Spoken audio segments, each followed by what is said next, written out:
Quinzaine d'années en Seine-Saint-Denis, dans un centre médico-psychologique donc qui reçoit des enfants, on va dire tout venant, entre 3 ans et 16 ans.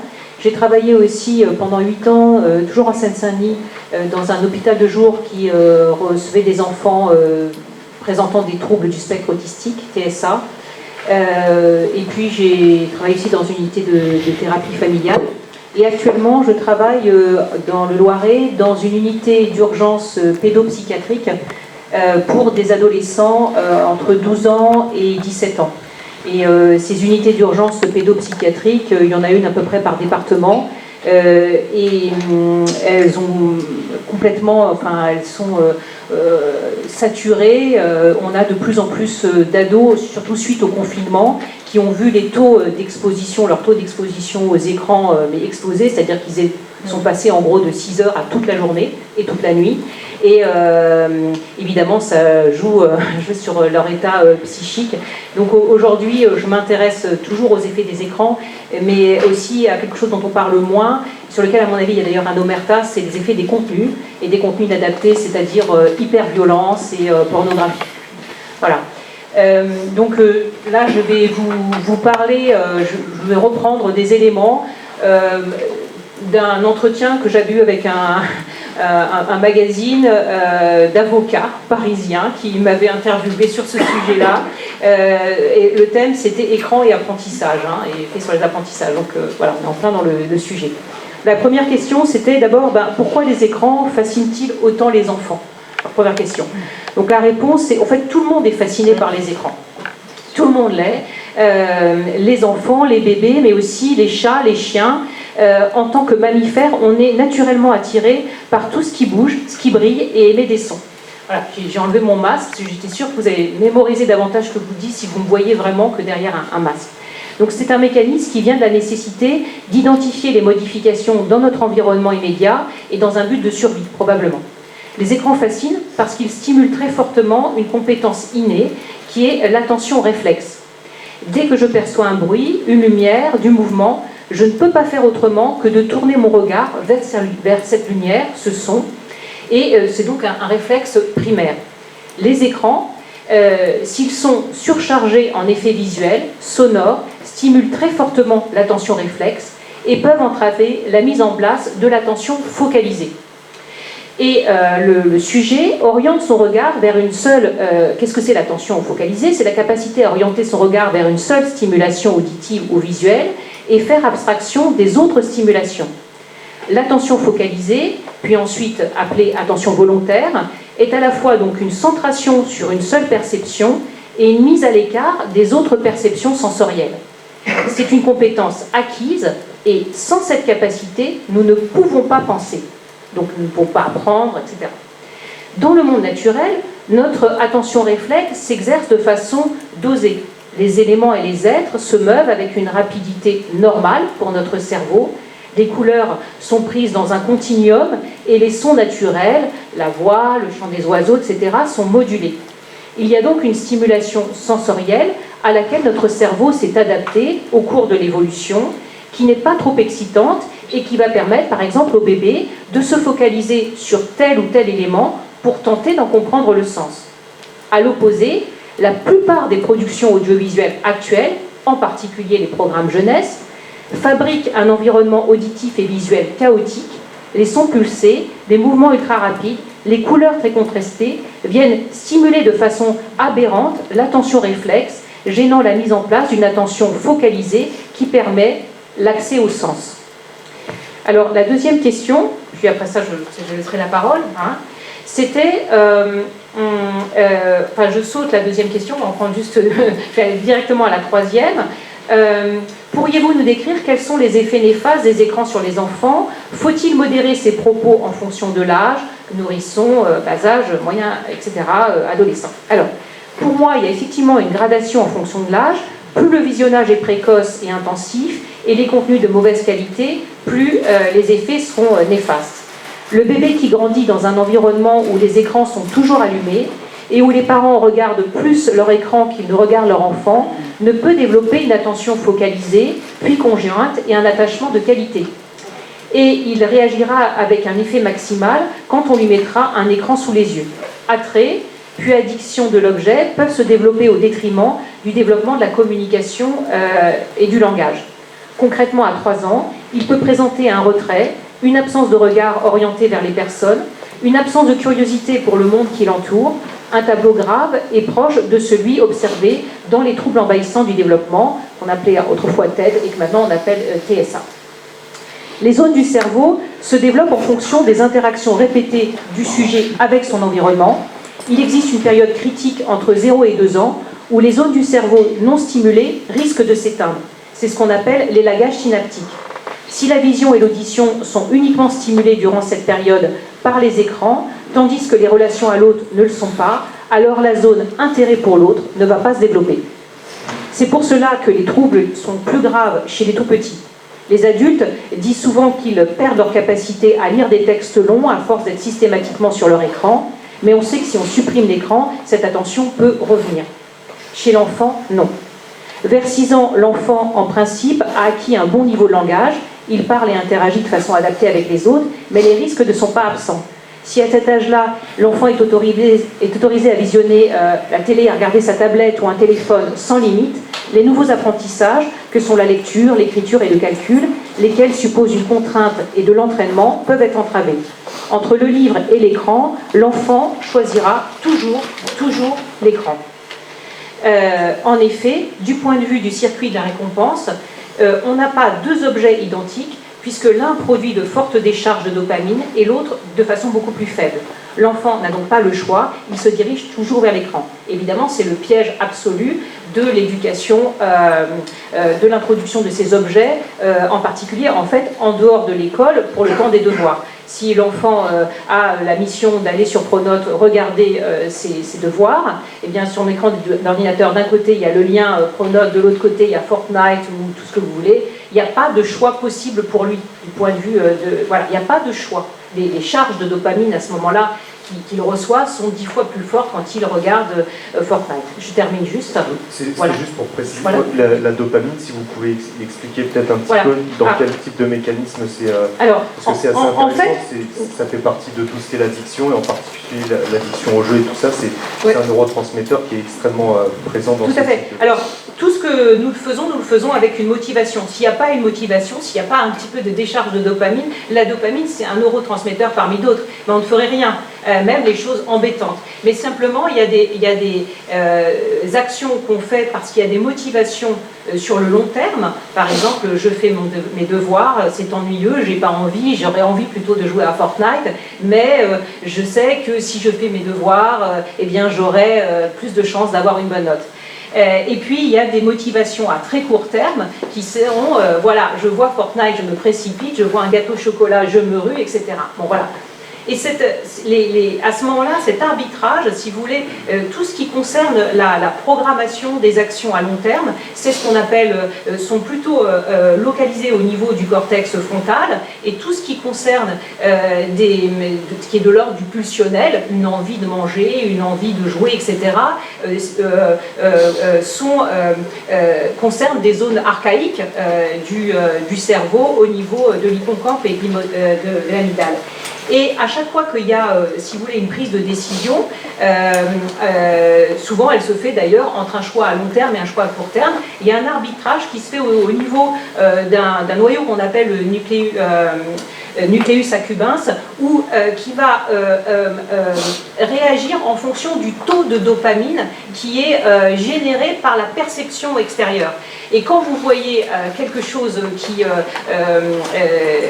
provoque du désir, voilà, je ne sais pas, de l'envie, Fortnite, vous avez à recevoir des décharges de dopamine beaucoup plus importantes que quand vous êtes sur un livre. Voilà. Et cet arbitrage, il se fait là, mais lorsque le seuil de dopamine dépasse, enfin, est très important, à ce moment-là, on n'est plus dans une capacité, surtout chez un enfant, dont les développements, la capacité de choix, de réflexion n'est pas encore complètement aboutie, les fonctions exécutives. À ce moment-là, il n'y a pas de choix possible, il ne peut que répondre à ce taux de dopamine très fort. Je ne sais pas si j'ai été assez claire là-dessus. Parce que chez l'enfant, les fonctions exécutives, si vous voulez, ne sont achevées que vers 20 ans, quoi. Donc la capacité de libre arbitre ou de choix, pour prendre un vocabulaire plus classique, hein, on va dire, n'est pas encore mise en place. Donc il n'y a pas de choix possible. Et c'est ce qui fait que, évidemment, il y a ce piège énorme de l'écran, on va dire, de l'écran soi-disant éducatif. Parce que quand il est devant son écran, encore une fois, avec d'un côté Fortnite ou n'importe quel jeu vidéo ou réseau social, et de l'autre côté Pronote, le choix ne se fait pas, il va directement vers ce qui stimule plus. Mais je dis, on parle de l'enfant, mais moi-même c'est pareil, hein, j'ai un texte à répondre, si mon portable il n'est pas éteint, je sais que je vais le regarder dès qu'il va sonner. Voilà. Juste si on peut revenir du coup, parce que vous avez parlé d'élagage neuronal chez les très petits enfants, oui. Et alors je ne sais pas si dans la salle c'est quelque chose que les gens observent pas, mais alors, on a souvent ces enfants qui parfois, alors dans la salle d'attente du pédiatre ou même au parc, des enfants qui sont dans leur poussette et qui sont avec un téléphone dans leurs mains. Là, il se passe quoi au niveau des risques qui sont pris à ces des enfants de quoi, de 1, 2, 3 ans? Oui, de plus en plus. C'est-à-dire qu'effectivement, de toute façon, pour tenir tranquille un enfant, on n'a jamais trouvé mieux qu'un portable. C'est formidable, c'est génial, quoi. C'est ça marche mieux que n'importe qu'une totote, etc. Mais ce qu'il ne faut pas oublier, c'est que chez l'enfant, les compétences sont là en germe et elles ne se développent qu'avec une rencontre avec l'environnement. Je ne peux dire je que parce que quelqu'un m'a regardé et m'a dit tu. C'est aussi simple que ça. Hein. Donc le langage, un langage humain, pas un langage de perroquet comme celui que permettent les logiciels éducatifs, hein, mais un langage d'interaction, un langage de création. Il ne se développe que dans l'échange parce qu'un parent s'adresse à l'enfant et que le monde prend sens grâce au langage qui a cette... voilà. Donc ce développement, si vous voulez, de ses compétences, notamment le langage, notamment la capacité à communiquer, à regarder l'autre, elle se fait justement, elle est déclenchée par l'environnement. Si l'environnement est trop pauvre, eh bien ça ne se déclenche pas. Je prends souvent l'exemple, si vous prenez une souris qui naît avec toutes ses capacités, notamment à voir, à regarder, et que vous la mettez aussitôt dans une boîte noire où elle va avoir de quoi nourrir, de quoi jouer, etc. Mais c'est noir, vous la ressortez au bout d'un an, elle est aveugle définitivement. Voilà. Donc l'élagage synaptique, c'est ce fait que, au fond, ce qui fait qu'on est l'intelligence, c'est les connexions, c'est les connexions qui se font. Si certaines connexions, elles se font en fonction des stimulations extérieures environnementales. Si c'est trop pauvre au niveau de cette stimulation environnementale, à ce moment-là, le sujet les perd, quoi, ne développe pas. C'est pour ça qu'on a les troubles les plus graves, évidemment, sont dans la petite enfance. Voilà, alors depuis quelques années, on observe une très forte augmentation dans les consultations en CMP ou en libéral, des troubles 10, dyslexie, dyscalculie, dysphasie, etc. Ces troubles désignent parfois un déficit acquis. L'enfant ne parvient pas à mettre en place certaines compétences nécessitant de l'effort, de la contrainte et de la répétition. Mais parfois, il désigne des troubles, et très souvent, en tout cas moi c'est ce que je constate, ce sont des déficits qui sont pas innés mais acquis. L'enfant habitué à la satisfaction immédiate que produit le face-à-face avec l'écran a les plus grandes difficultés à apprendre. Hein. C'est-à-dire qu'il y a une espèce de cercle qui se fait, c'est que effectivement, apprentissage nécessite de l'imitation. On est, finalement, ce qui nous différencie des autres mammifères, c'est cette capacité énorme à apprendre, et à apprendre de l'autre, des autres. Et elle se développe par l'imitation, par l'entraînement. Mais si cet entraînement ne s'est pas fait, ou pas suffisamment, notamment à la lecture, au calcul, etc., effectivement, c'est plus compliqué d'apprendre à lire à 15 ans qu'à 7 ans. Et donc on a, pour moi en tout cas, cette explosion des troubles 10 qui sont juste des enfants pas suffisamment stimulés dans ce domaine et trop dans un autre, notamment par les écrans, donc incapables de développer une attention volontaire ou focalisée, qui vont souffrir de ces troubles. Et évidemment, c'est une espèce de truc qui se mord la queue, c'est-à-dire que les identifier très tôt permet une prise en charge très tôt, et qui les identifie dans des groupes comme ça, et leur existence justifie aussi l'existence de tout un groupe qui s'appelle des psychologues, des orthophonistes, des psychomotriciens, des psychiatres, et qui ont tout intérêt effectivement à déclarer ces troubles comme étant innés plutôt qu'acquis. Hein, voilà, en tout cas c'est mon point de vue. Et je termine. Oui. Pourquoi ils ont intérêt ? Pourquoi ils ont intérêt ? Parce que évidemment c'est ce qui justifie je m'y mets dedans, ce qui justifie notre présence, c'est notre action. C'est s'il n'y a pas un malade, il n'y a pas un docteur. Voilà, c'est ça que je veux dire. Et moi, je pense qu'on a plutôt intérêt à toujours être du côté de la prévention. C'est-à-dire que l'état de maladie n'est pas un état naturel, c'est un état acquis de maladie mentale. Voilà. Et enfin, je termine par les enfants plus âgés. Chez les enfants un peu plus âgés, les adolescents en particulier, il existe des troubles liés au contenu. Un enfant est un imitateur. Il est évident qu'avec une moyenne de 4h44 d'écran par jour chez les 8-12 ans, 4h44, 7h22 chez les 12-15 ans, ce sont les chiffres Common Sense Media 2019, ils n'ont pas changé en 2020, ils ont même un peu augmenté. Une partie de sa construction identitaire passe par les écrans. Il est donc urgent de savoir ce que l'enfant visionne, qui le lui montre et dans quel but. Les programmes visionnés par les adolescents sont souvent dominés par la violence et l'hypersexualisation, alors même que l'adolescent se trouve dans une période où il doit construire une identité sociale et sexuelle.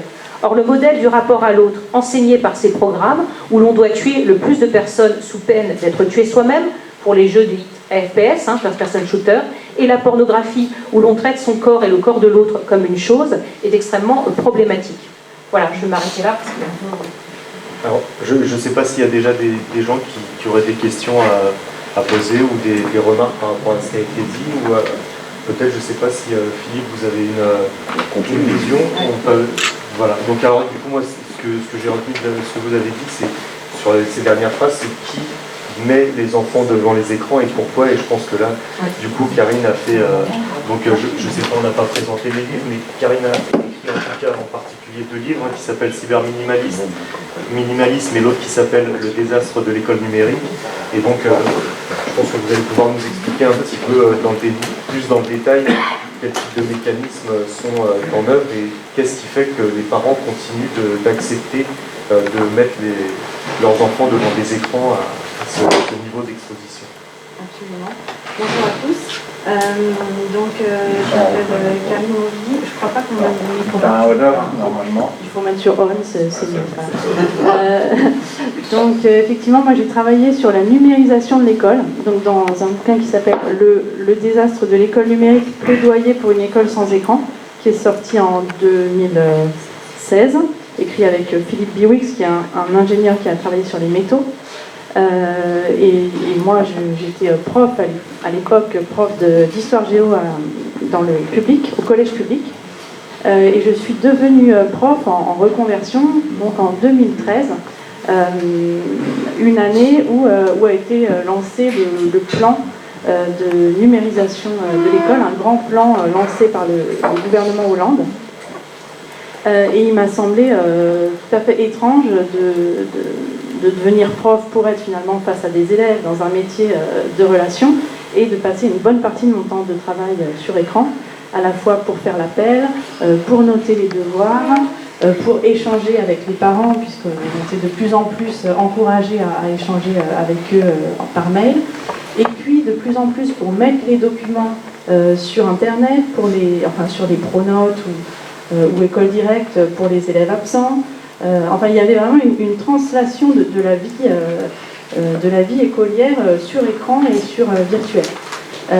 Donc il m'a semblé qu'il y avait là une dérive qui venait renforcer un mouvement de la société où les enfants commençaient à avoir leur portable. Donc arrivée du smartphone en 2007, ça commence doucement, et puis explosion. Tous les collégiens, intégralement tous, sauf en général 2 ou 3 élèves par classe, avaient un portable. Les 2 ou 3 élèves étaient systématiquement les têtes de classe. Ça, c'est une constatation personnelle. Il n'y a pas vraiment d'études qui permettent de constater en tant que tel, parce que c'est un peu délicat. Et puis en France, on n'a pas vraiment ces études. En revanche, il y a beaucoup d'études qui ont été faites sur l'impact des écrans aux États-Unis, où ils font beaucoup plus tourner les expériences, donc on a plein d'études. Et donc, c'est ce qu'on a essayé de faire dans ce livre. On a essayé d'aller chercher les impacts positifs ou négatifs de l'usage d'écrans, quels que soient ces écrans, les impacts donc sur les apprentissages et globalement sur la vie des jeunes, la vie des écoliers, primaire, collège, lycée, puisque leur vie d'écolier, c'est pas seulement les résultats d'apprentissage, c'est aussi les impacts sanitaires, puisqu'ils ont aussi une santé, ils ont aussi un corps, et puis c'est aussi les impacts écologiques, puisque c'est eux qui vont vivre dans le monde de demain. Et donc ça nous semblait étrange d'aller leur fournir toute une quincaillerie qui évidemment devenait un déchet extrêmement rapidement. Donc voilà, c'est un peu tous ces impacts qu'on a essayé d'aller chercher, les impacts pédagogiques, sanitaires, écologiques, un peu anthropologiques aussi. Donc là, je ne vais évidemment pas tout vous détailler, mais puisqu'on est là sur le thème des apprentissages, on peut parler un peu de quelques impacts qu'on a trouvés sur les apprentissages. Il y a effectivement, par exemple, on a découvert qu'il y a ce rôle très important du corps dans l'apprentissage, ce dont tu parlais, les mimiques du visage chez les tout petits. Mais au niveau primaire-collège, on a le rôle de la main qui est extrêmement important pour apprendre. Le fait de tracer les lettres est un mécanisme qui permet un début d'apprentissage.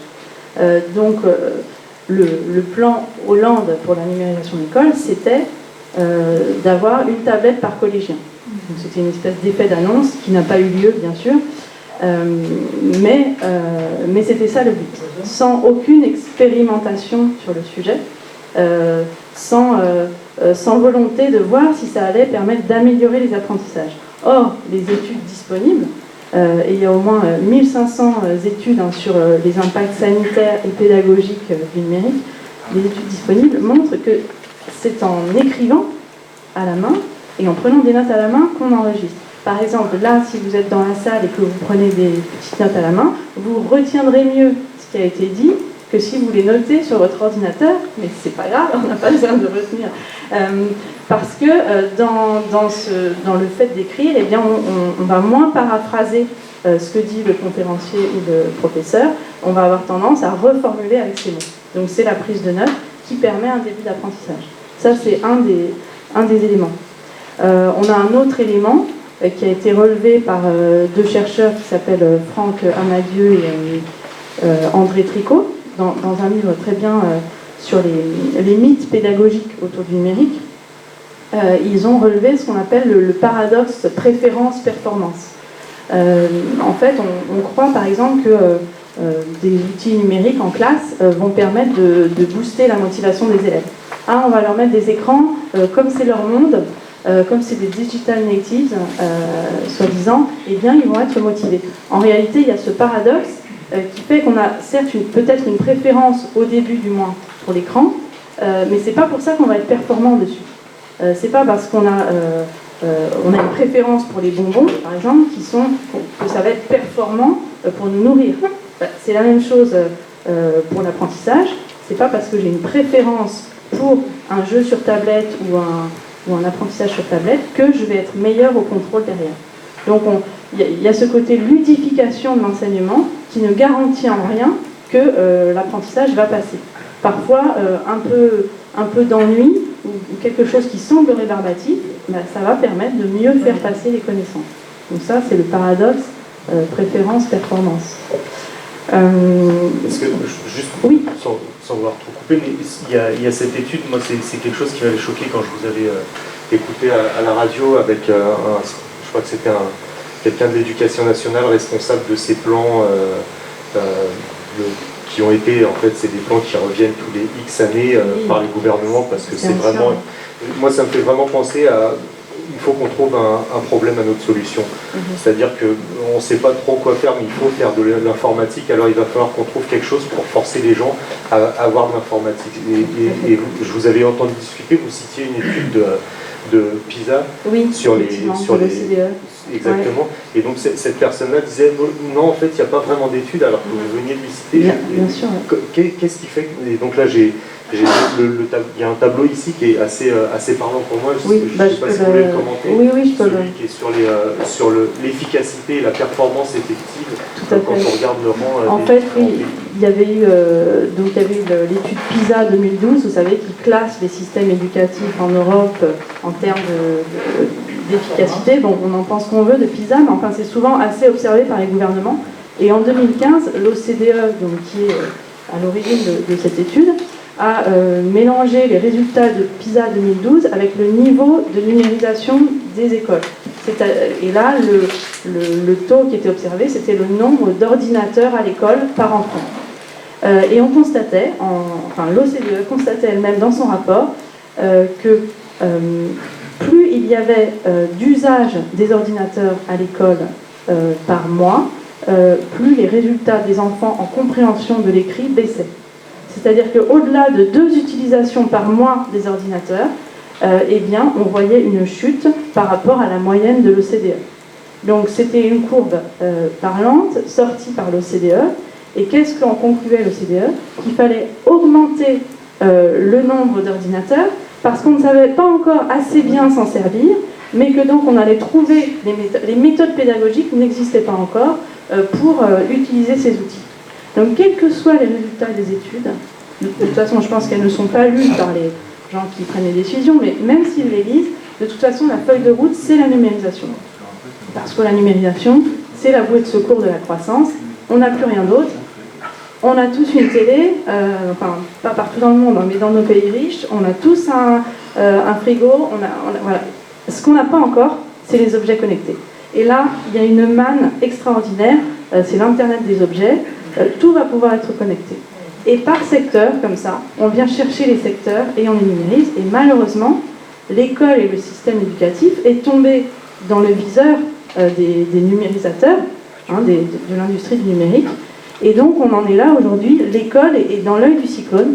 Elle est littéralement devenue une des nouvelles proies, au point qu'aujourd'hui, excusez-moi, je pars un peu dans tous les sens, mais c'est pas grave. Au point qu'aujourd'hui, en capital risque, ça a un nom, le fait d'investir sur la numérisation de l'école, ça s'appelle le K12. Le K12, c'est le nom du capital risque appliqué à l'éducation. J'ai appris ça récemment, donc c'est un nom de code. Et donc, c'est toutes ce qu'on appelle les EdTech, les Educational Technologies, c'est toutes ces startups qui se multiplient et qui proposent des services, soi-disant, pour l'éducation. Donc ça peut être du hardware, du matériel, mais surtout du logiciel. Donc on va aller vendre du logiciel pour numériser la vie enseignante et la vie écolière. Et les écoles se font prendre au fur et à mesure par des vendeurs qui leur proposent ces solutions. Et l'éducation nationale les pousse à accepter. Donc j'en terminerai par ce point parce qu'on est quand même au cœur du sujet. C'est-à-dire que là, l'éducation nationale se fait vraiment prescripteur pour que les écoles s'équipent de plus en plus, indépendamment de toutes les études qui nous montrent les effets sanitaires, les effets sur le désapprentissage, sans parler de l'impact écologique.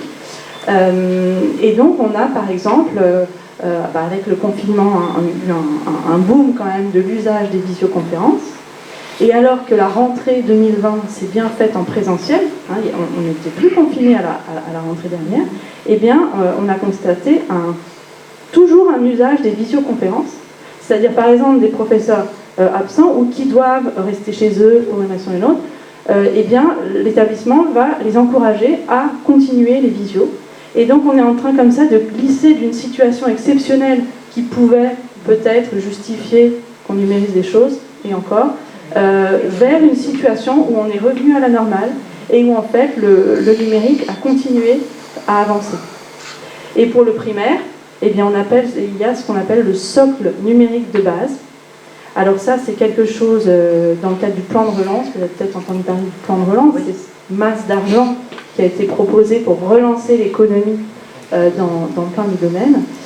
Et pour les écoles primaires, eh bien, elles doivent maintenant, sur ordre des différents rectorats, s'équiper en socle numérique de base, c'est-à-dire toute une liste de matériel, de TBI, tableau blanc interactif, de classes mobiles, c'est-à-dire de chariots, de tablettes pour les élèves, etc.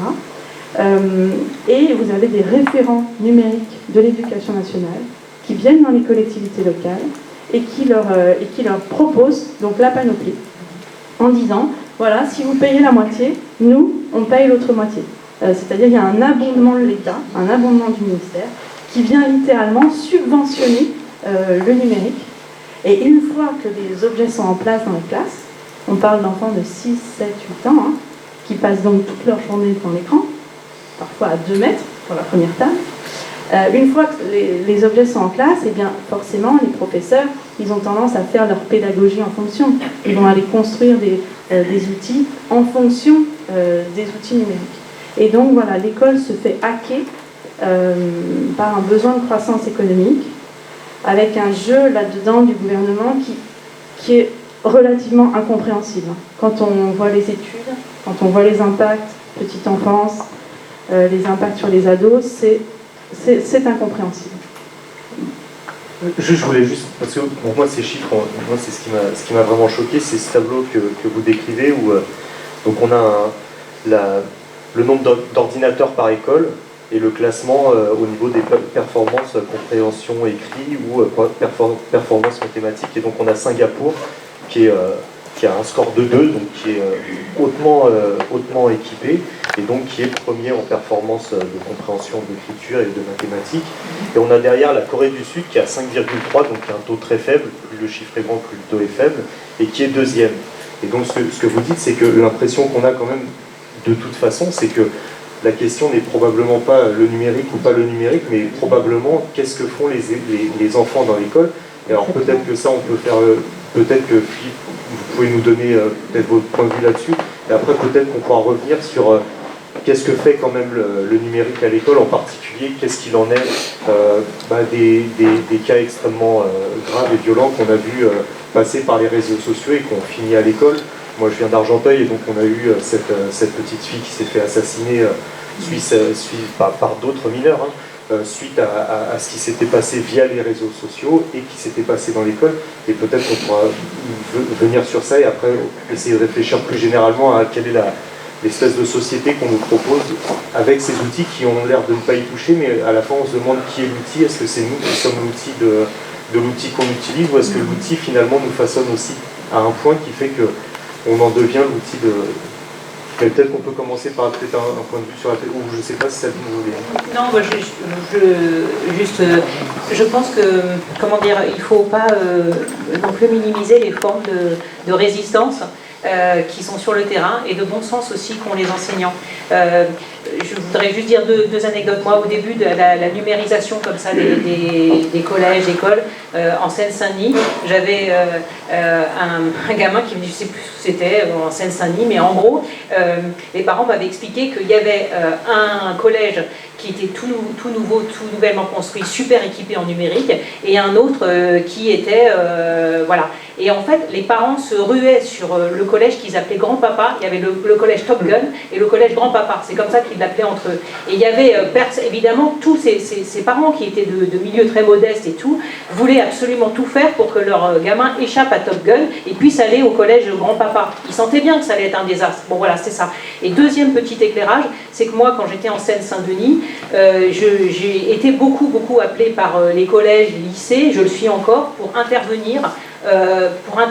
Alors au début, c'était les gens pour intervenir pour justement alerter les parents et les enseignants sur les effets néfastes du numérique. Au début, j'étais appelée par simplement les écoles privées.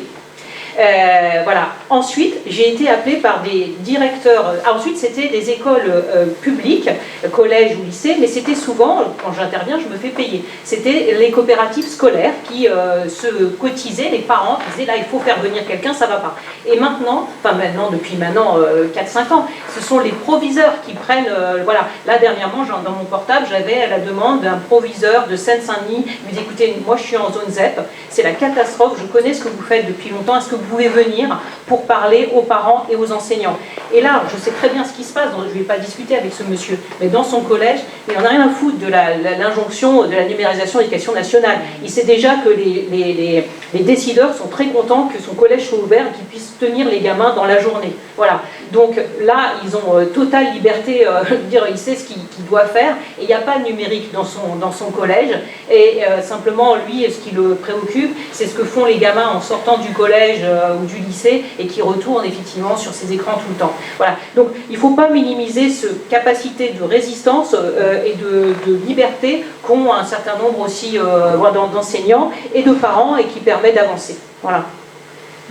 Merci pour la précision, c'est vrai que tout n'est pas si noir, et la preuve qu'il y a quand même un peu de monde aujourd'hui, et que j'imagine que voilà, les livres sont vendus, les livres sont lus, et moi en tant que représentant de parents d'élèves, c'est quelque chose, on a contacté Sabine Duclos, Michel Desmurget et d'autres personnes comme ça qui effectivement, parce qu'il y a une réelle inquiétude, je pense, non seulement sur l'inefficacité du numérique qu'on a quand même une tendance à identifier en tant que parent, mais aussi cette efficacité nocive qui peut être en cours. Philippe, si...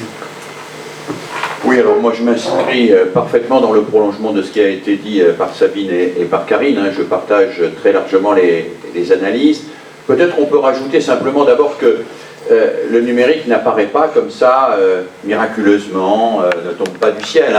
Il y a des industries extrêmement puissantes derrière, les GAFAM sont quand même à la manœuvre, et des intérêts commerciaux qui sont considérables. Et puis on retrouve là ce que disait Karine sur l'espérance d'une croissance qui passe effectivement par le numérique. Chaque année, en fait, ça ne s'est pas passé depuis 2 ans en raison du Covid, mais chaque année, depuis déjà quelques temps, se déroule à Doha, au Qatar, un événement qui s'appelle le WISE. Alors, je m'excuse, mon anglais est très mauvais, ça veut dire World International Summit of Education, le sommet international de l'éducation, qui est financé par la 3e épouse de l'émir du Qatar, parce qu'il faut quand même savoir qu'au Qatar, il n'y a pas de budget de l'État, le budget de l'État est confondu avec celui de la famille royale. Donc la 3e épouse de l'émir du Qatar fait venir à Doha toute une série de gens qui sont bien sûr les penseurs des GAFAM, mais qui sont aussi des pédagogues ou des personnalités extrêmement importantes dans le champ intellectuel. On peut regretter qu'Edgar Morin, par exemple, se soit exhibé à Doha, et d'autres comme cela, pour bénir une forme d'idéologie autour de grâce au numérique, nous allons nous retrouver ensemble, le numérique va recréer des liens, le numérique va nous permettre de reconstruire la fraternité. Il ne faut pas ignorer que cette idéologie est relativement forte, et que cette idéologie nous vole un certain nombre de nos idéaux pour les utiliser commercialement. Alors, moi, je ne suis pas un spécialiste de l'écran, contrairement à mes 2 collègues, mais plutôt des apprentissages. Donc c'est de ce point de vue-là que je me suis intéressé à l'envahissement des écrans. À quoi songent les gens qui travaillent chaque année à Doha, au Qatar? Quelle est l'école qu'ils préfigurent? Bon, globalement, c'est une école où on pratique ce qu'on appelle le learning analytique. Alors, vous connaissez le learning analytique un petit peu, c'est-à-dire que globalement, on fait passer à des enfants un certain nombre de tests. Par exemple, il y a une expérimentation menée par Google qui fait qu'on donne à des enfants de 3 à 4 ans une tablette avec une liberté complète d'utilisation de cette tablette. On la récupère au bout de quelques mois, alors selon les protocoles c'est 2, 3 ou 6 mois, et puis on analyse ce que l'enfant a fait dans la tablette pour identifier les couleurs qu'il préfère, la manière dont il fonctionne intellectuellement, etc., etc. Et puis à partir de cela, Google, grâce à des logiciels d'intelligence artificielle, propose de vendre aux parents une série de didacticiels qui sont supposés être adaptés strictement à chaque enfant et lui permettre d'acquérir plus vite que les autres et mieux que les autres les programmes scolaires. Il y a en France un monsieur qui s'appelle Laurent Alexandre, qui a fondé, grâce à l'argent qu'il a retiré de la vente de son site Doctissimo, qu'il avait créé et qu'il a vendu à toute une série d'actionnaires avec une somme extrêmement importante. Il crée des start-up qui ont pour objectif de concurrencer les Américains dans le learning analytique. Et si vous lisez les ouvrages de Laurent Alexandre, vous verrez qu'il dit qu'il faut les concurrencer parce que comme le learning analytique va s'imposer de toute façon, eh bien il vaut mieux qu'il s'impose avec des critères français que de laisser l'hégémonie de la Californie arriver sur nos propres enfants. Alors, quel est l'idéal qu'il y a derrière ça? C'est une école qui en fait est représentée par des enfants derrière un ordinateur et un écran toute la journée, ayant été analysés auparavant pour identifier leur mode de fonctionnement mental, et à qui on propose une sorte d'enseignement programmé, strictement adapté à ce que l'on a identifié d'eux. Voilà.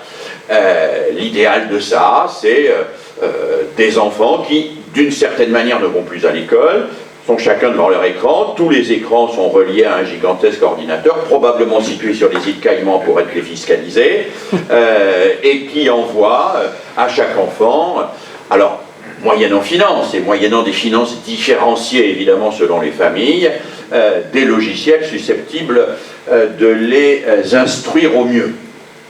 Alors, c'est une songerie. Je pense que cette songerie n'est pas à terme quelque chose qui nous menace, c'est pas à court terme ce qui va advenir dans nos écoles dans les 2 ou 3 ans qui viennent. Mais c'est une songerie qui est extrêmement présente et qui est extrêmement puissante et qui oriente la recherche sur le numérique éducatif aujourd'hui très fortement. Le learning analytique oriente très fortement la recherche et les travaux sur l'intelligence artificielle et le learning analytique occupent aujourd'hui une part très importante, utilisent aujourd'hui une part extrêmement importante des financements des laboratoires, en particulier des laboratoires de neurosciences et de sciences cognitives. Et c'est important de savoir qu'il y a des gens qui quand même travaillent, alors aujourd'hui un peu dans l'ombre, sauf quand ils vont au WISE, mais travaillent à ce type d'école et de société. Alors pourquoi ce type d'école et de société est à mes yeux complètement contraire à ce que je souhaiterais que soient des situations d'apprentissage? Pour 4 raisons, qui ont d'ailleurs déjà toutes été évoquées d'une certaine manière. La virtualisation d'abord, Karine l'a dit, le rôle de la main est fondamental. Le rôle de la main est fondamental. Moi je cite toujours les travaux d'un collègue américain qui a écrit 2 beaux livres, L'éloge du carburateur et Contact. Je vous conseille vivement de lire Contact, c'est Matthew Crawford, avec qui j'ai eu la chance de travailler, qui montre à quel point nous avons besoin aujourd'hui de redonner à l'enfant le goût d'agir avec ses mains, de travailler la terre, de travailler le fer, de travailler le carton, parce que le matériau résiste au désir de toute puissance. Quand je suis avec mon joystick devant un jeu électronique, je tue tout le monde, et puis les gens se relèvent, il y a réversibilité du temps. Et puis je suis dans une espèce de toute puissance devant mon écran. Quand je suis là à essayer de faire un tabouret en bois à 3 pieds sans colle ni clou, eh bien je suis obligé de tenir compte du fait que le matériau me résiste et qu'avec ce matériau, je dois dialoguer. Et je dois dialoguer. Et ce que montre très bien Matthew Crawford, c'est que c'est ce dialogue avec un matériel qui me résiste qui est constitutif de la construction des savoirs, des connaissances dans ce qu'elles sont de plus élevé. Alors évidemment quand je fabrique cela, mais parce que quand je rencontre la théorie d'Einstein de la relativité générale, c'est pareil, c'est un matériau qui me résiste. Et si je n'ai pas pris l'habitude de travailler avec un matériau qui me résiste et avec qui je rentre en dialogue d'une manière complexe pour entendre ce qu'il me dit et faire quelque chose avec lui, eh bien quand je rencontrerai des savoirs qui me résistent parce qu'ils sont complexes, eh bien ces savoirs je les évacuerai immédiatement. Virtualisation du concret, du réel, de l'objet que je prends dans ma main. Mais virtualisation aussi, ça a été dit par Sabine, des échanges entre les personnes. Virtualisation des échanges, virtualisation de quelque chose de fondamental pour nous pédagogues, qui est le trajet. Ça, c'est quelque chose que nous avons particulièrement bien observé au moment du confinement et de l'école à distance, de la pseudo-continuité pédagogique. Ce que nous avons observé, c'est que les gamins, aller à l'école, c'est se déplacer, mais se déplacer physiquement. Un gamin, il a besoin de se déplacer physiquement de la famille vers l'école. Pourquoi? Parce que ce déplacement physique lui rend possible un déplacement psychique. C'est-à-dire que quand il fait ce trajet, il sait qu'il quitte un univers, qui est celui de la communauté familiale affective, pour aller vers un autre univers, qui est celui où on va échanger sur d'autres principes, et en particulier l'exigence de précision, de rigueur, de vérité, qui doit être normalement ce qu'incarne l'école. Et cette nécessité du trajet, elle est d'autant plus importante chez nos enfants que nous la ressentons, nous adultes. Hein.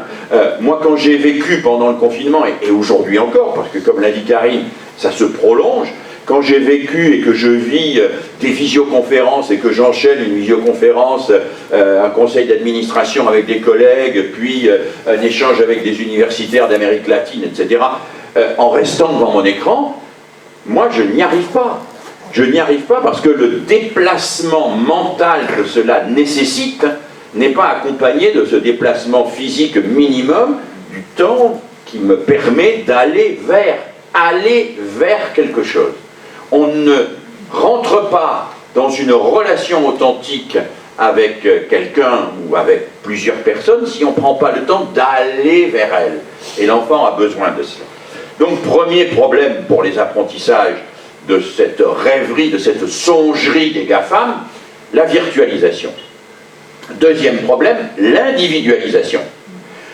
Tous ces projets, même ceux qui prétendent s'appuyer sur des espaces collaboratifs, sont des projets qui vont vers une individualisation systématique de l'enseignement au détriment de la coopération, au détriment de l'échange, au détriment de l'enrichissement réciproque. Et ça, c'est un point absolument gravissime pour nous. C'est gravissime en termes de développement de l'intelligence, que nous savons quand même, depuis Piaget, mais même bien avant, que l'intelligence, c'est la fameuse formule de Wallon, c'est la socialité intériorisée. C'est le fait d'être capable d'intérioriser des relations sociales et de devenir en soi quelqu'un qui s'interroge lui-même en intériorisant le point de vue des autres. L'absence d'interaction sociale, c'est l'absence de développement de l'intelligence. C'est aussi l'absence de la capacité à construire du commun. À construire du commun. Or, dans ce lieu-là, où la notion de bien commun est fondamentale, vous voyez les dégâts que pourrait faire un enseignement strictement individualisé, où on ne partage plus rien, où chacun acquiert des savoirs, alors à son rythme, et ça on vous le vend, à son rythme, hein, selon ses propres procédures, et ça on vous le vend, learning analytique, et tutti quanti, etc. Donc, deuxième problème pour le chercheur sur les apprentissages que je suis, virtualisation c'était le premier, deuxième c'est individualisation. Le troisième, je vais employer un terme un peu barbare, mais vous allez tout de suite voir ce que ça veut dire, behaviorisme. Parce que tous ces logiciels et tous ces didacticiels, même s'ils prétendent s'appuyer sur des développements extrêmement récents de l'intelligence artificielle, au bout du compte, quand on les étudie et qu'on les regarde, je pourrais vous donner une multitude d'exemples, à l'exception d'un certain nombre de logiciels que je trouve intelligents et pertinents, qui sont les logiciels de simulation, parce qu'on fait là des choses qu'on ne peut pas faire autrement, bon, mais l'immense majorité de ces logiciels sont des logiciels behavioristes, c'est-à-dire, globalement, le behaviorisme, c'est le dressage des comportements. Voilà, c'est la souris qu'on fait marcher dans le labyrinthe en lui mettant d'un côté une boulette de viande pour lui dire où il faut aller, et de l'autre côté une impulsion électrique pour lui interdire d'y aller. Voilà. Et donc l'essentiel de cette utilisation du numérique est behavioriste, c'est-à-dire qu'elle relève du dressage et non pas de l'éducation. Virtualisation, individualisation, behaviorisme. Et je terminerai, et là ça renvoie à ce que disait Sabine bien sûr, sidération. Sidération, fascination. Si je voulais expliquer ça très vite, mais je ne veux pas être trop long, hein, pour moi, pédagogue, ça renvoie à un écart fondamental entre deux choses qui sont beaucoup trop souvent identifiées, que sont le désir de savoir et le désir d'apprendre. Le désir de savoir, il existe, et Les psychanalystes nous expliquent que tout enfant veut savoir, percer le mystère de ses origines, etc. Mais le désir de savoir n'est pas nécessairement le désir d'apprendre. Hein. Aujourd'hui, quand on travaille avec des élèves dans des classes au quotidien, comme je fais, quand on les observe, on s'aperçoit que les élèves, ils veulent savoir, mais ils ne veulent pas apprendre. Hein. Ils veulent en général savoir sans apprendre.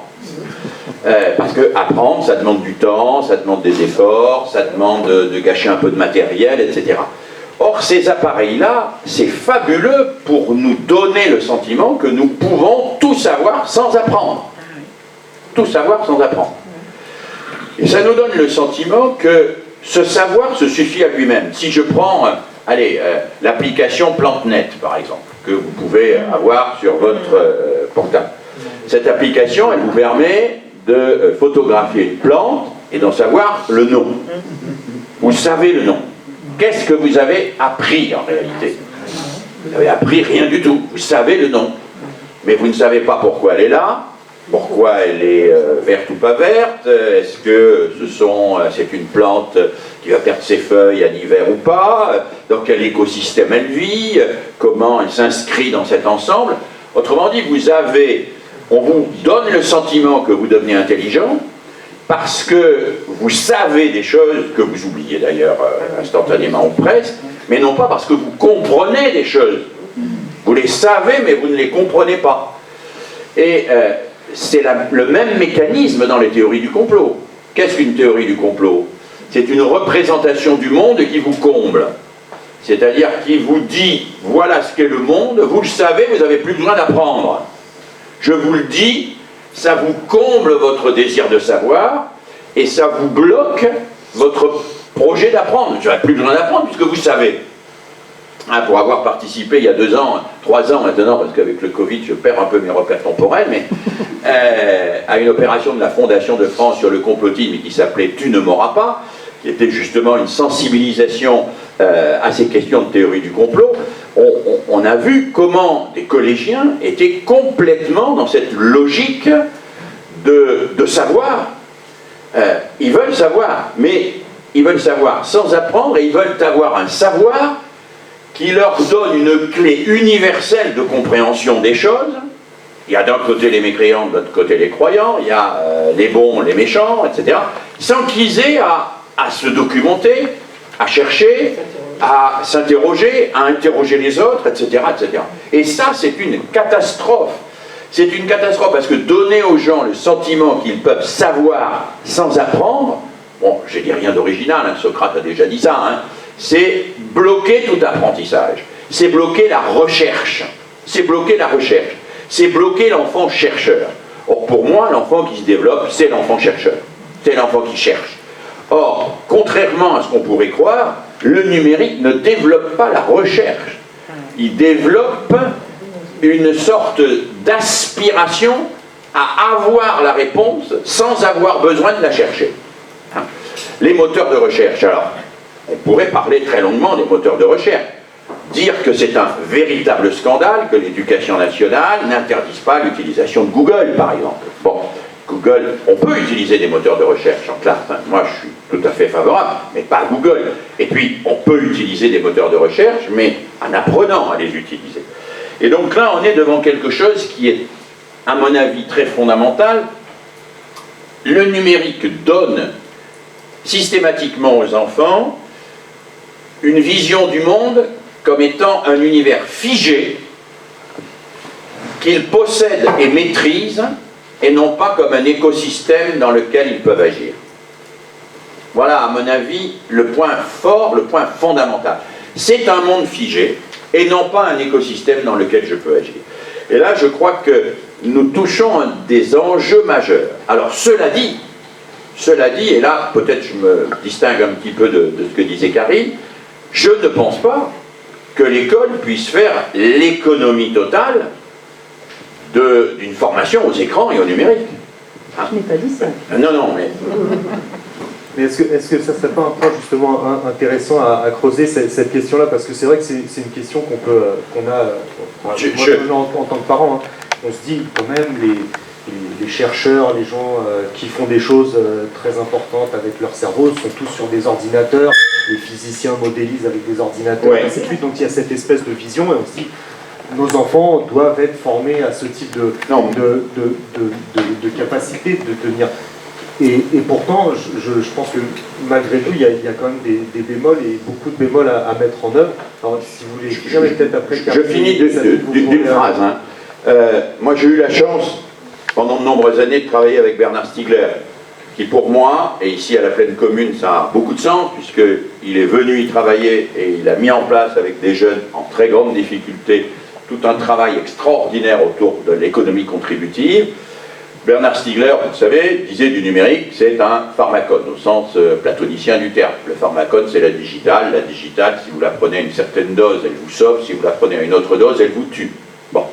Et il disait, le numérique, c'est comme la digitale, ça dépend de la dose, ça dépend de l'usage. Donc moi, c'est un peu ce que je dirais volontiers. Nous avons développé ça avec Bernard dans un livre qui s'appelle « L'école, le numérique et la société qui vient », où déjà, il date de 7 ou 8 ans, nous évoquions cela.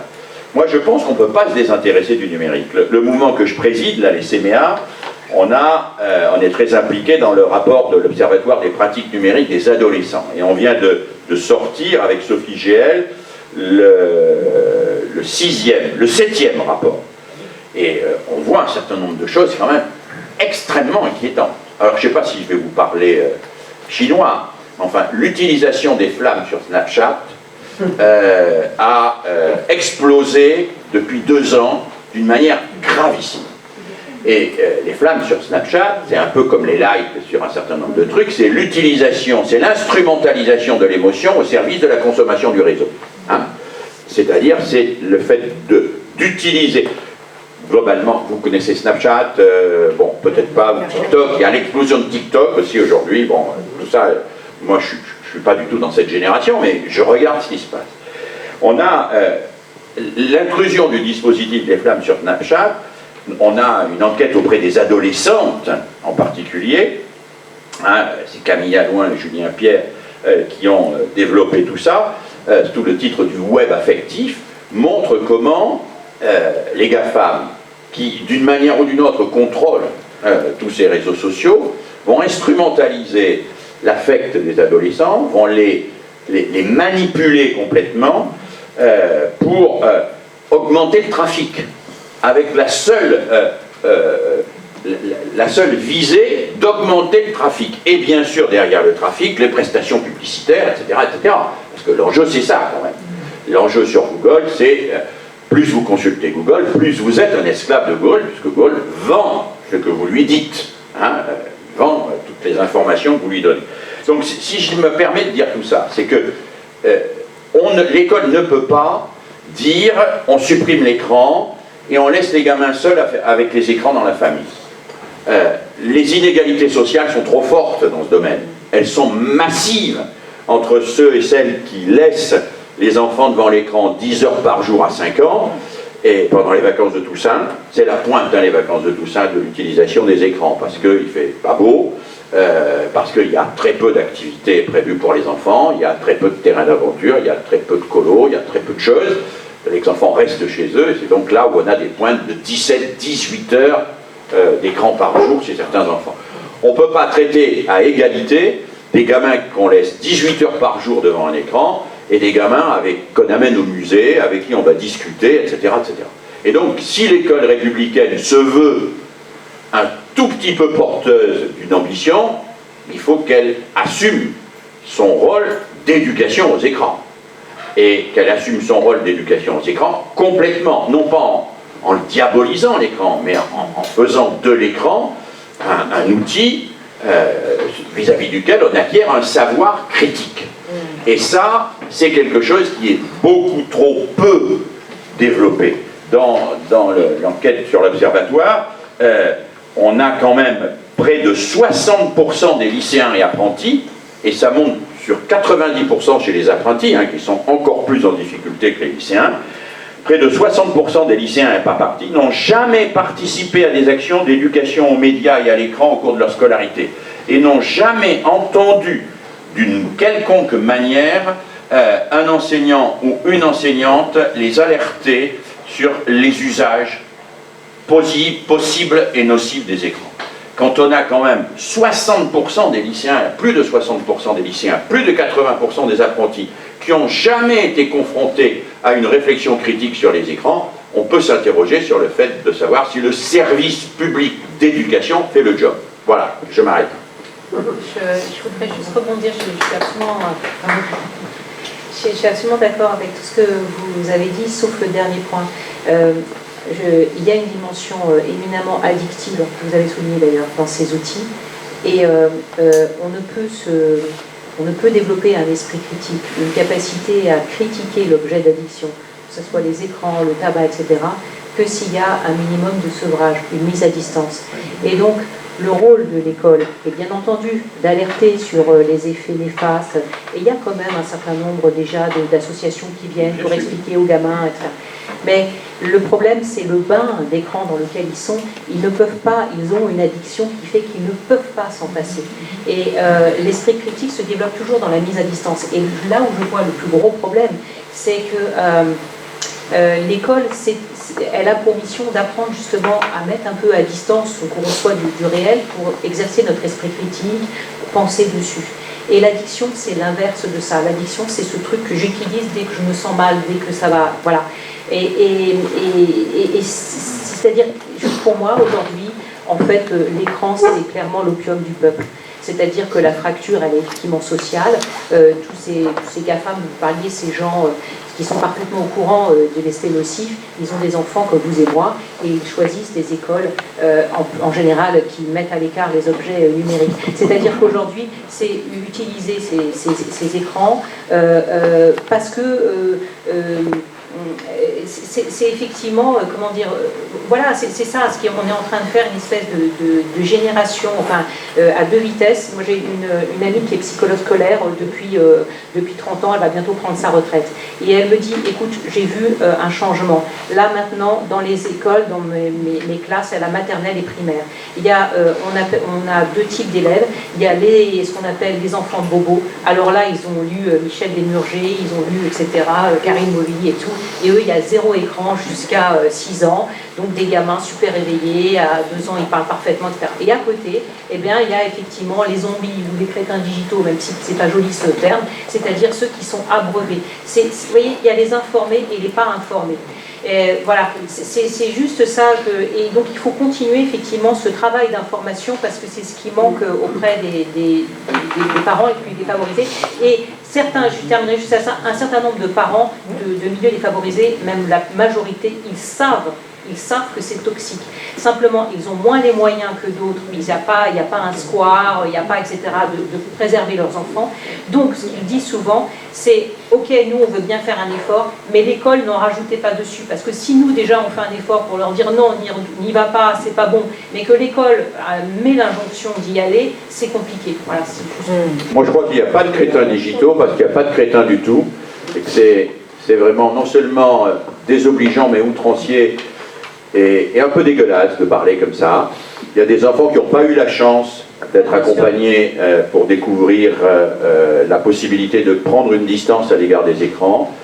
Et nous avons une responsabilité à leur égard. Et comme vous avez dit, moi je partage totalement votre point de vue qu'une grande partie des 10, outre la fabrication par toute une série de tests, on pourrait en parler, les tests de Conners et tout ça, et la manière dont ils sont conçus, mais aussi les tests de QI, et toute une série de trucs qui mériterait aussi qu'il y ait des lanceurs d'alerte qui s'y intéressent de temps en temps.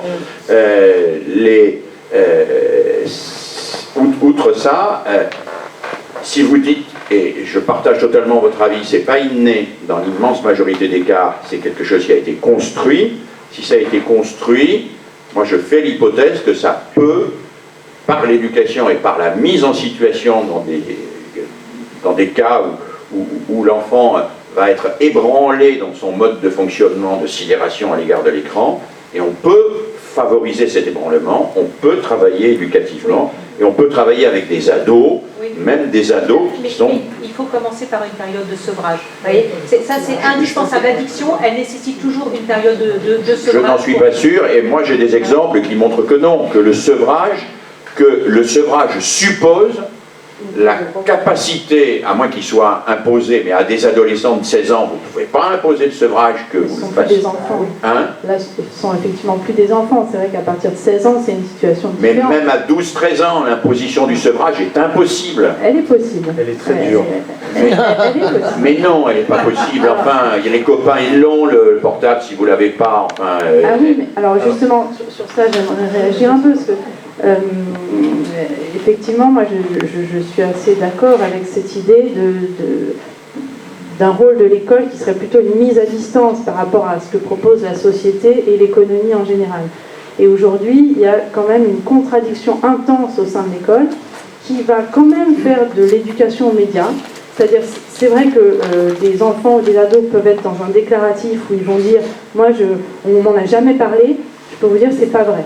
C'est pas possible. Dès le CP, maintenant, n'importe quel enseignant va faire un enseignement aux réseaux sociaux. Ça s'appelle même l'éducation aux médias. Mais c'est du déclaratif. Oui, mais ça c'est pas de l'expérimental. Tout à fait, mais il y a un enseignement autour de ça. Mais en même temps, il y a une numérisation de la vie de l'élève. C'est-à-dire qu'on lui donne comme devoir d'aller faire une recherche sur Internet le soir. Alors vous vous connecterez, alors maintenant on ne dit plus sur un moteur de recherche, mais on dit sur Google. C'est-à-dire qu'on emploie une partie pour le tout. C'est quand même pas le seul moteur de recherche.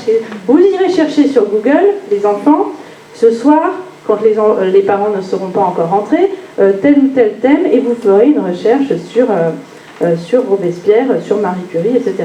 Alors on tape sur Google, bon avec un peu de chance on tombe sur Wikipédia, ça va encore, ça reste une encyclopédie qui en plus n'a pas de vidéo, bonjour YouTube, donc qui n'a pas de vidéo et donc qui est un Internet, comme disait Bernard Stiegler, l'Internet que nous voulons.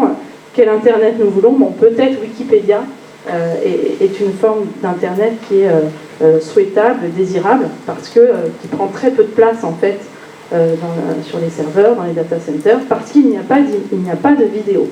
Là, on est sur quelque chose de possible. Mais il n'empêche que quand les enfants vont faire leurs recherches et tombent sur Wikipédia, ils tombent aussi sur d'autres liens.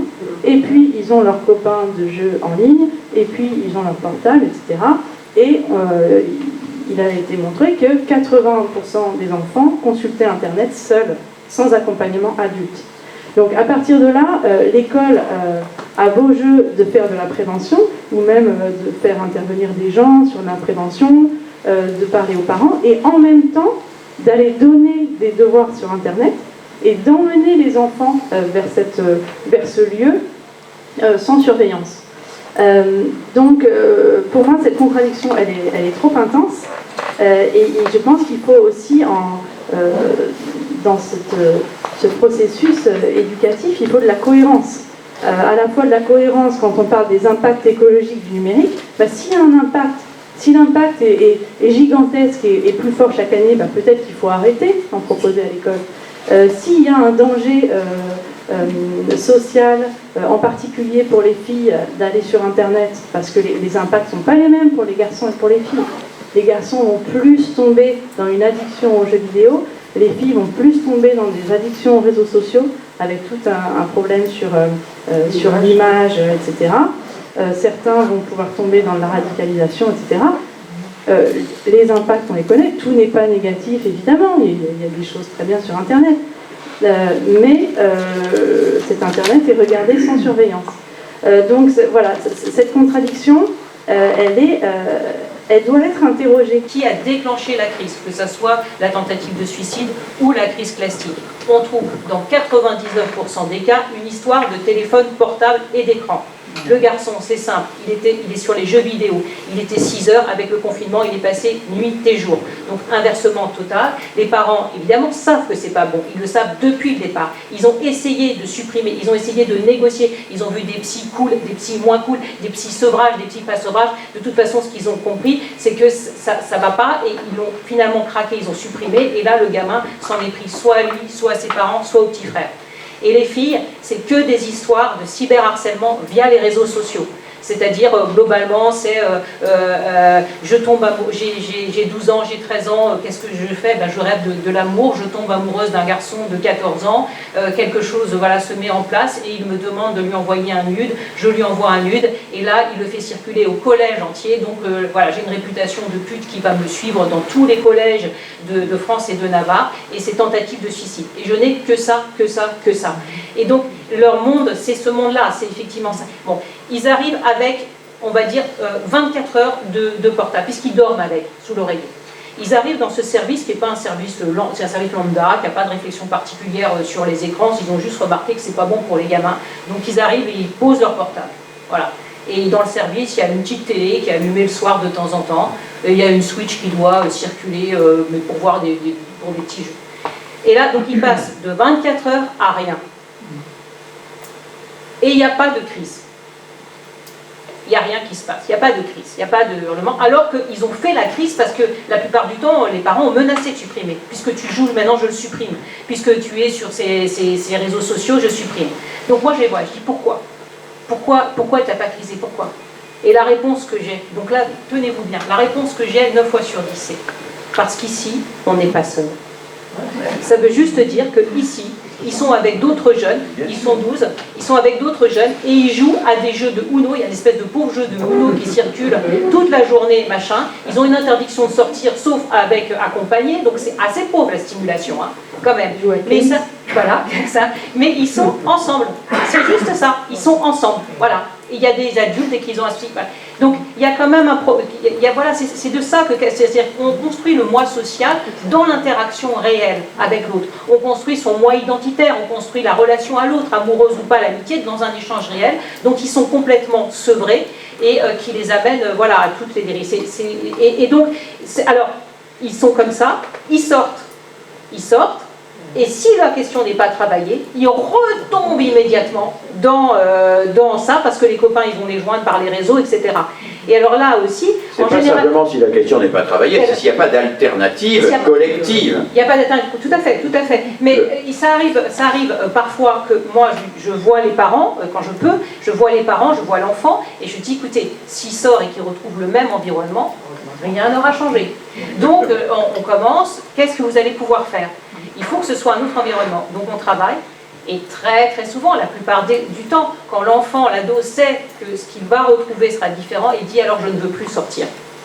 Et les urgences... Voilà, donc c'est quand même... J'aimerais compléter ce que tu dis, Sabine, avec une des propositions qu'on a faites avec d'autres associations, et puis dans un cas aussi que j'avais écrit qui s'appelle cyberminimalisme, et une des propositions phares, c'est quand même pas de portable avant 15 ans. Donc ça paraît dans le monde d'aujourd'hui un peu fou, un peu dingue. Et en fait, encore une fois, cet objet n'est apparu qu'en 2007, enfin c'est extrêmement récent, avant on a toujours fait ça. Et il n'y a pas vraiment actuellement de réflexion sur ce qu'est l'enfance, sur qu'est-ce que ça veut dire être un enfant, quand est-ce que ça s'arrête. Alors évidemment, la limite est floue, c'est pas du jour au lendemain, mais on peut imaginer que la fin du collège représente quand même un jalon intéressant. Et puis, il y a des limites qu'on connaît. Par exemple, on n'a pas le droit de conduire avant 18 ans. Pourquoi? Parce que c'est dangereux de conduire avant que le cerveau ait fini de se développer. Maintenant, on n'a plus le droit de se marier avant 18 ans, hein, pour les garçons et les filles. Donc il y a peut-être un danger aussi à être marié, ça je sais pas. On n'a pas le droit d'acheter d'alcool, etc. Donc on a des limites qui jalonnent l'enfance. Ce sont des limites légales qu'une société se choisit. Avant c'était 21 ans, maintenant c'est 18, ça pourrait être 16. J'ai envie de dire peu importe l'âge, mais l'enfance peut être marquée avec une forme d'interdiction légale. Le portable aujourd'hui, et le smartphone en particulier, hein, je ne parle pas du petit téléphone à clapet qui permet juste d'appeler, ça, il n'y a pas de grand danger avec ça. On parle bien de ce qui permet de recevoir l'internet et de faire du réseau social en fait. Et bien cet objet-là, on en connaît les dérives, on a des situations cliniques prouvées. Il y aurait moyen, justement, Philippe, vous parliez de ne pas retomber dans une société qui autorise des choses. Mais c'est vrai que faire des limites juste dans la famille ou individuelle, c'est un peu complexe à partir du moment où la société autorise et même encourage tout le monde à avoir cet objet. Cela dit, avant que cette loi passe, parce que moi je suis persuadée qu'elle finira par arriver, on finira par dire, bah, cet objet, il n'est peut-être pas adapté aux enfants et aux jeunes, on va attendre, déjà qu'il n'est pas adapté aux adultes, mais bon, à la limite, ils font bien ce qu'ils veulent de leur vie. Je pense qu'on y arrivera, et avant ça, on peut quand même mettre en place des choses. Et pas de portable avant 15 ans, ça se pratique très bien dans les familles, chez moi ça se pratique, j'ai 3 enfants, ils n'ont pas de portable, ils sont très heureux, et ils développent leur réseau social réel, il n'y a pas de problème. Et ça va avec rebrancher le fixe, aller le rechercher dans le placard, le brancher, et bien sûr que les enfants ont un téléphone, mais ils ont un téléphone collectif, qui fait que quand un copain ou une copine les appelle, bon, évidemment, ils sont plus rapides que moi, ils décrochent en premier, mais je sais qui les a appelés, je sais qui est au téléphone, voilà. Et je trouve qu'avant 15 ans, qui appelle nos enfants, c'est quand même une info intéressante. Voilà. Après, je ne dis pas chacun sa vie, mais avant, c'est normal de le savoir. Donc, moi, je ne suis pas hostile à une telle mesure. Hein. Je pense qu'elle est effectivement à travailler, mais que l'interdit ne suffit jamais.